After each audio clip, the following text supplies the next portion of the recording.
Teknologi komunikasi dan transportasi.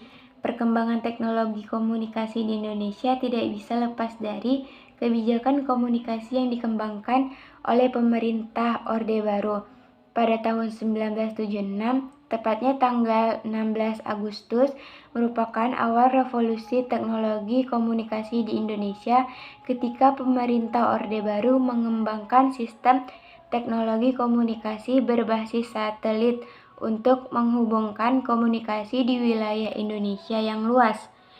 Indonesia merupakan salah satu yang mengembangkan satelit secara mandiri untuk komunikasi lokal, nasional, dan internasional. Satelit Palapa. Sistem komunikasi satelit yang dikembangkan oleh pemerintah Indonesia dikenal dengan sebutan Sistem Komunikasi Satelit Domestik Palapa atau SKSD Palapa.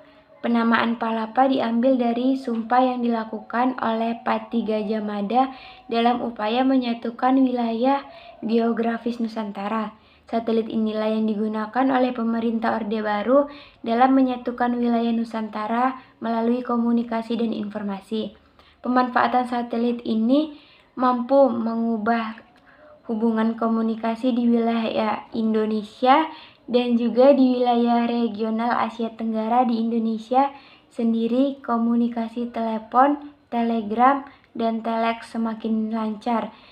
Daya jangkau siaran TVRI dan RRI mampu menjangkau ke seluruh wilayah Indonesia. Pengembangan SKSD Palapa generasi awal dalam pengoperasiannya didukung dengan pengembangan 40 stasiun komunikasi di bumi yang menyebar di 26 provinsi di Indonesia dan 14 tempat-tempat strategis lainnya.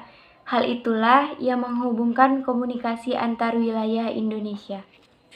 Satelit komunikasi yang dikembangkan Indonesia pada awalnya adalah satelit Palapa A dan satelit Palapa B.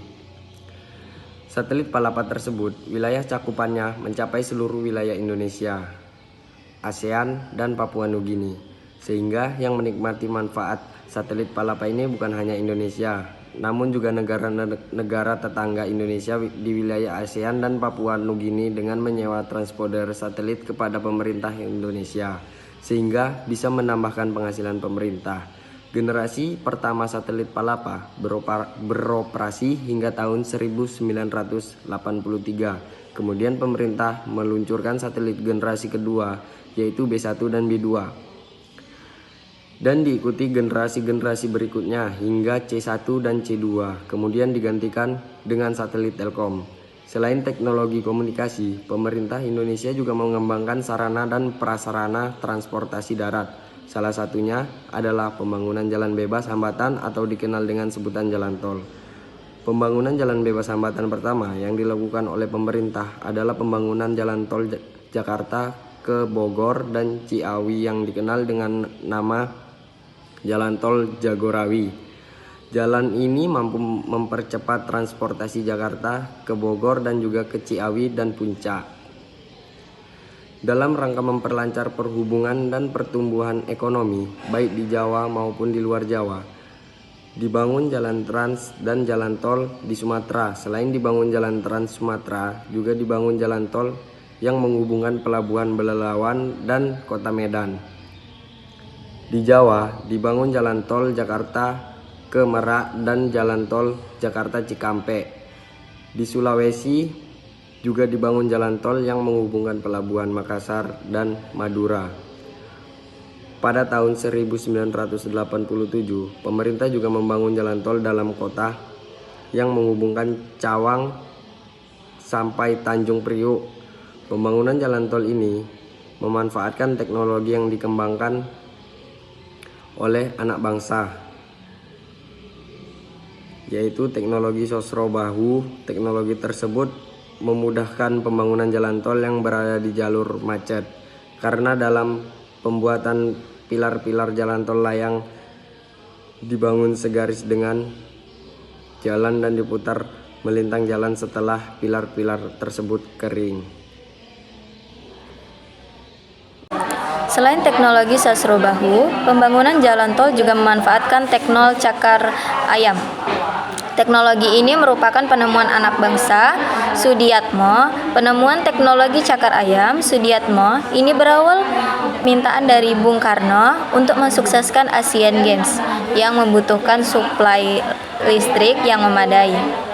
Untuk itu, dibangun gardu listrik di wilayah Ancol yang merupakan rawa-rawa. Teknologi cakar ayam ini yang mampu membangun pondasi di wilayah rawa-rawa.